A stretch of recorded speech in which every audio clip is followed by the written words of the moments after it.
کی جا سکتی. ممبر کی احتیاط کے اپنے تقاضے ہوا کرتے ہیں، اس لیے بات اشاروں میں ہی ہوتی ہے. بہت سی باتیں صرف اشاروں میں ہو سکتی ہے. یاد رکھیے گا حسن مجتبی جب دنیا میں آئے، ظہور سمجھو یا ولادت، مجھ سے یہ بحث مت کرنا کہ ظہور ہوا کہ ولادت ہوئی. مجھ سے بالکل یہ بحث کرنے کی ضرورت نہیں ہے کہ معصوم کا ظہور ہوتا ہے کہ ولادت ہوتی ہے. ولادت سمجھو یا ظہور سمجھو، رہیں گے علی مولود کعبہ. دونوں کے معنی ایک ہی ہے. ولادت بھی ہماری طرح نہیں ہے، ظہور بھی ہماری طرح نہیں ہے. حسن آئے دنیا میں تو آئے کیسے؟ ظہر کی نماز فاطمہ نے پڑھی. ظہر کی نماز پڑھی، حسن دنیا میں آئے اور عصر پڑھی. دو نمازوں کے درمیان معصوم آیا ہے. تم نمازوں کے بیچ نہیں آ سکتے. تم آتے ہو تو تمہاری ماں پر سے نمازیں اٹھا لی جاتی ہیں. نہ تمہارا جانا ان کی طرح ہے، نہ تمہارا آنا ان کی طرح. اور اسے بھی چھوڑ دو، آج دنیا ترقی کر چکی ہے، جدید سائنس آ گئی ہے، اسی پہ فیصلے کر لو، تمہاری سمجھ میں حسین آ جائیں گے. یہ تمہارے جسم میں جو خون دوڑ رہا ہے، یہ خون جب جسم سے نکل جائے اور بہہ جائے تو انسان مر جاتا ہے. لیکن اس خون کو زمین پہ ڈال دو تو کیا ہوگا؟ اس میں سیل ہوتے، اس میں خلیے ہوتے. اس کو زمین پہ ڈالو تو کیا ہوتا؟ مٹی پہ خون، جیسے جانور کا خون ویسے انسان کا خون. مٹی پہ ڈالو تو کیا ہوتا؟ نہیں جمتا نہیں ہے، مٹی بو دینے لگتی ہے. انسان کا خون مٹی پہ گرتا ہے تو بو دیتا ہے. حسین کا لہو خاک پہ گرتا ہے تو خاک شفا بنتی ہے.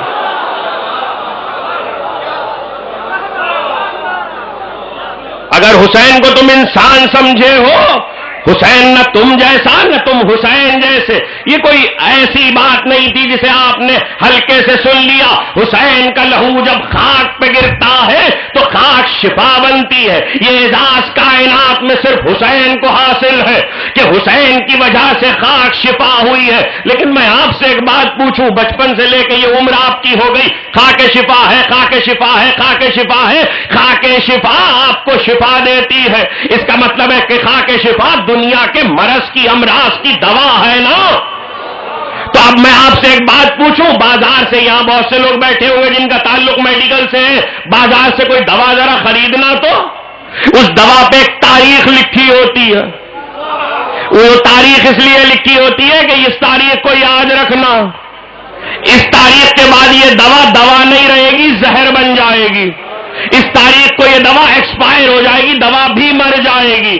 اس کا مطلب ہے دنیا کی ہر دوا ایک دن مر جاتی ہے. خاک شفا کبھی مرتی نہیں ہے، خاک شفا کی زندگی کبھی ختم نہیں ہوتی. وجہ کیا ہے؟ یہ دوائیں تم نے بنائی ہیں، تم مر جاتے ہو، دوا بن جاتی ہے. خاک شفا حسین نے بنائی ہے، حسین ہمیشہ زندہ رہے گا، اس لیے خاک شفا بھی زندہ رہے گی. خاک شفا کی زندگی یہ ہے کہ جب جس کے لیے چاہو موت کی آغوش میں پہنچے، تھوڑی سی خاک شفا، ذرا سی. کیوں؟ حسین کی دی ہوئی زندگی ہے. زندگی نہیں ہے، زندگی کا ذرہ ہے. زندگی نہیں ہے، زندگی تو بہت ہے جو حسین نے دی ہے. جو حسین زندگی دے رہے ہیں وہ تو دنیا سمجھ ہی نہیں سکتی. زندگی کا ذرہ ہے. حسین کی زندگی دی ہوئی یہ ہوتی ہے کہ حسین کی دی ہوئی زندگی کا کمال یہ ہے کہ کبھی ختم نہیں ہوتی. اور حسین کی دی ہوئی زندگی کو سمجھنا بہت ضروری ہے. کچھ مثالیں تاریخ میں دی تو حسین نے بہت سو کو زندگی، مگر تاریخ نے کچھ ہی محفوظ رکھی.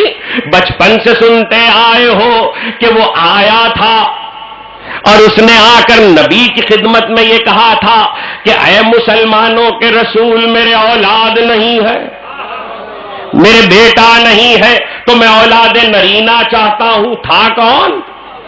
راہب تھا، عیسائی تھا، یہودی تھا، بعضوں نے لکھا، لیکن نہ وہ عیسائی تھا نہ وہ یہودی تھا. راہب عربی زبان میں کہتے ہیں ہر قوم کے عبادت کروانے والے جو بڑے علماء ہوتے ہیں ان کو راہب عربی زبان میں کہتے ہیں. وہ ہندو پنڈت تھا, ہندوستان کا تھا, رہنے چلا گیا تھا عرب میں, وہاں سے اولاد مانگنے نبی کے پاس آ گیا. جب نبی کے پاس آیا تو جس وقت پہنچا اس وقت حسین پیغمبر کے زانو پہ بیٹھے ہوئے تھے. پیغمبر نے سے جب اس نے کہا تو نبی نے ایک جملہ کہا, بات تقریر روکی ہے واپس جاؤں گا کہ حسین کی دی ہوئی زندگی کیا ہے. نبی سے اس نے جب کہا کہ مسلمانوں کے رسول میرے اولاد نہیں ہے, تو پیغمبر نے کہا اللہ نے تیری تقدیر میں بیٹے نہیں لکھے. یہ آپ سنتے تو بچپن سے آئے ہیں, مجلسوں میں بھی سنتے, علماء سے بھی سنتے, خطبہ سے بھی سنتے. یہ بتائیے کہ یہ جو نبی نے کہا کہ اللہ نے تیری تقدیر میں بیٹے نہیں لکھے, اس کا مطلب کیا ہے, اس کے معنی کیا ہے؟ تقدیر میں بیٹے, اس کو سمجھ لیجئے گا. قرآن مجید نے یہ کہا کہ قیامت تک کے جتنی آدم کی نسل ہے,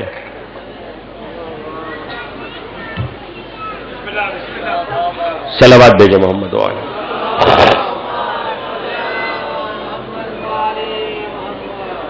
کیا گرمی بہت ہو رہی ہے جو اتنی ٹھنڈی صلوات پڑھ رہے ہیں؟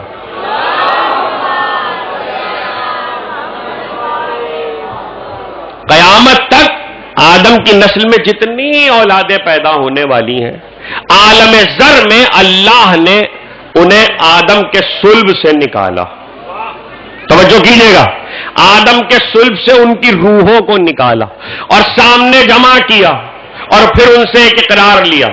اس کا مطلب یہ کہ قیامت تک جس کے ہاں جو پیدا ہونے والا بچہ ہے اس کی روح پہلے خلق ہو چکی. جسے اللہ نے تقدیر میں نسل آدم میں لکھا ہوا ہے اس کی روح پہلے خلق ہو چکی ہے. جب نبی نے کہا تقدیر میں نہیں ہے تو نبی نے یہ بتایا ہے کہ تیرے بچے تقدیر میں اس لیے نہیں ہے کہ ان کی روحیں بھی خلق نہیں ہوئی, ان کی روحیں خلق نہیں ہوئی. تو وہ جانے لگا تو جاتے جاتے اس نے التجائی نظروں سے حسین کی طرف دیکھا. حسین نے کہا نانا میں نے ایک بیٹا دیا. رسول نے کہا بیٹا تقدیر میں نہیں ہے, کہ نانا ایک اور دیا. کہ بیٹا تقدیر میں نہیں ہے, کہ نانا ایک اور دیا. کہ بیٹا تقدیر میں نہیں ہے, کہ نانا ایک اور دیا. نبی انکار کرتے چلے, حسین دیتے چلے. 7 بیٹوں تک تعداد پہنچی تو جبریل آ گئے. جبریل نے کہا اللہ کے رسول اللہ سلام کہتا ہے اور کہتا ہے کہ نبی سے کہو. نبی نے کہا میرا سلام میرے پالنے والے کو کہنا. کیا کہتا؟ کہ میرے محبوب سے کہنا حسین کو منع نہ کرے ورنہ حسین تعداد بڑھاتے رہیں گے, ہمیں دینا پڑے گا.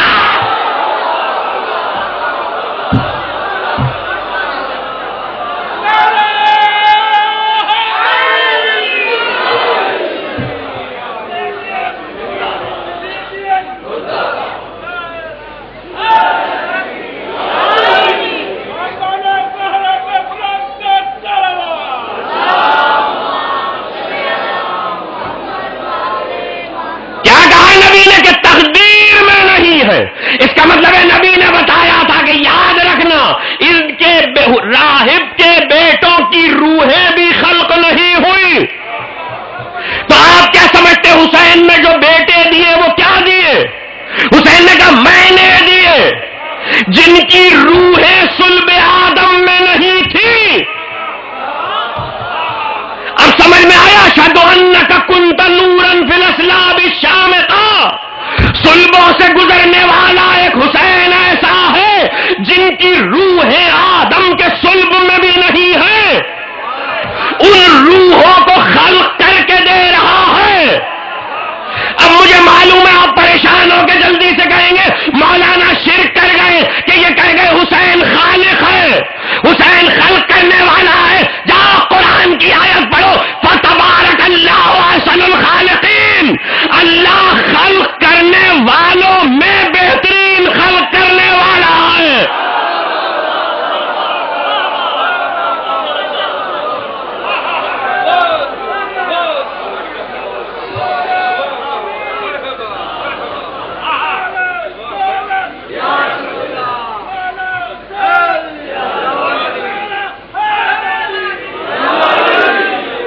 اللہ خلق کرنے والوں میں بہترین خلق کرنے والا ہے، اس میں کوئی حیرت کی بات نہیں ہے۔ اور اگر حدیث سنانے پہ آیا تو وہ الگ موضوع ہے، وقت اتنا نہیں ہوتا کہ ہر چیز کی شرح کی جائے، یہ وقت صحت عقیدہ کا ہے۔ خدا ان تمام خطیبوں کو اور ذاکروں کو سلامت رکھے جو عقیدے کی صحت کے لیے گفتگو کر رہے ہیں، اس لیے کہ اس وقت ایک ہی لڑائی ہے بھائی، اور وہ ہے عقیدے کی، اور عقیدے کی صحت پہ ہی بخشش ہوگی۔ اس لیے یہ مسئلہ نہیں ہے کہ تم علی اور حسین کو مانتے ہو، یہ عقیدہ نہیں ہے کہ آپ علی اور حسین کو مانتے ہیں۔ کیا مانتے ہو؟ علی کو کیا مانتے ہو؟ حسین کو کیا مانتے ہو؟ اگر مانتے بھی ہو اور شک بھی کرتے ہو تو پھر اپنے عقیدے پہ نظر ثانی کرو، اس لیے کہ امام صادق کا قول ہے من شک فینا فلیس منا، جو ہم پہ شک کرے وہ ہم میں سے نہیں ہے۔ یہ زیارتیں اسی لیے ہیں، یہ تمام ائمہ کی زیارتیں جو روایت کی گئی ہیں یہ اسی لیے کہ آپ ان کو پڑھیں تاکہ عقیدے درست ہوں، ترجمے کے ساتھ پڑھیں تاکہ عقیدے درست ہوں اور ان کو سمجھیں۔ اشہد انک کنت نورا فی الاسلام الشامقہ، صلبوں سے گزرنے والے ایک حسین نے جو پاکیزہ صلبوں سے گزر رہا ہے۔ اور یہ بھی بتا دوں، وقت ہوتا تو عرض کرتا، پھر کبھی یاد دلائیے گا، ذکر کروں گا کہ اگر آپ یہ سمجھیں کہ جو معنی آپ کے ہاں صلب کے ہیں وہی معنی معصوم کے ہاں صلب کے ہیں تو آپ اپنے عقیدے پہ غور کیجئے۔ معصوم کے لیے صلب اور ہے، آپ کے لیے صلب اور ہے، وہاں طہارت ہی طہارت ہے۔ حسین نے ایسی روحوں کو جو صلب آدم میں نہیں تھی، اس لیے کہ بدن تو بعد میں خلق ہوگا، روحیں پہلے خلق ہوں گی، بدن اس وقت تک خلق نہیں ہوتا جب تک روح نہ ہو۔ حسین نے کیا کیا ہے؟ روح خلق کر کے بیٹے دیے ہیں۔ اللہ نے یہ نہیں کہا، اللہ نے یہ نہیں کہا کہ حسین کو روکو، میرے ہوتے ہوئے یہ اولاد کیسے دے رہا ہے، نبی سے نہیں کہا، بلکہ یہ کہا کہ اے میرے محبوب حسین دیتے رہیں گے تو تعداد بڑھتی رہے گی۔ یہ حسین کا اختیار ہے، اسی لیے کہا کہ اس منزل پہ کوئی نہیں پہنچا۔ یہ بالکل اسی طریقے سے ہے جیسے ایک بازو خدا کا دیا ہوا تھا، دوسرا بازو حسین نے عطا کیا۔ تقریر منزل سے قریب اور یہ واقعہ نہیں سنانا، ایک بازو خدا کا دیا ہوا تھا، دوسرا حسین نے دیا۔ ایک پر خدا کا دیا ہوا تھا، دوسرا حسین نے دیا۔ گرفت تو اس کی اللہ نے کی تھی، جہاں سے چلا تھا وہاں واپس آ گیا، پکڑ اس کی اللہ نے کی تھی۔ اور آپ کو پتا پکڑا کس بات پر گیا تھا؟ پکڑا اس بات پر گیا تھا کہ اپنی خلقت میں غرور کیا تھا، تو کہا تھا کہ کون ہے مجھ جیسا من مثلی۔ آج جو حسین پیدا دنیا میں آئے تو ایک مرتبہ ادھر سے چلا، جبریل کہاں جا رہے ہو؟ کہ نبی کے یہاں نواسا آیا، کہ ہمیں بھی لے چلو، ہمیں بھی لے چلو۔ اب جو چلے تو ایک مرتبہ آپ سے پوچھوں، نبی دنیا میں آئے، جبریل آئے تھے، علی کعبے میں آئے، جبریل آئے تھے، فاطمہ نبی کے گھر میں آئی، جبریل آئے تھے، حسن آئے، جبریل آئے تھے۔ فطرس پہلے کیوں نہیں آیا؟ جب علی آئے تب کیوں نہیں آیا؟ جب حسن آئے تب کیوں نہیں آیا؟ جب زہرا آئی تب کیوں نہیں آیا؟ حسین کے آنے پہ کیوں آیا؟ لو بات مکمل ہو گئی، زیارت سے تقریر شروع کی تھی، زیارت پہ ختم کر رہا ہوں۔ حسین کے آنے پر آیا اور یہ کہتا ہوا آیا کہ مجھے خدا نے سزا دی تھی، اے اللہ کے نبی آیا ہوں اپنے آپ کو بخشوانے۔ نبی نے کہا اچھا بخشوانے آیا ہے، بازو اور پر چاہیے نا، تو حسین کے گہوارے سے مس کر۔ جب گہوارے سے مس کیا اس وقت حسین نبی کے ہاتھوں پہ تھے، گہوارے میں نہیں تھے، گہوارہ تو خالی تھا، خالی گہوارے سے مس کیا ہے، حسین کا جھولا بھی دیتا۔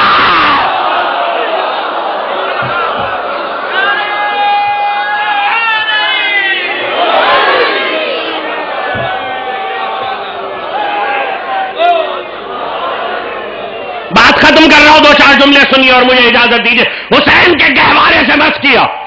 اب جو بازو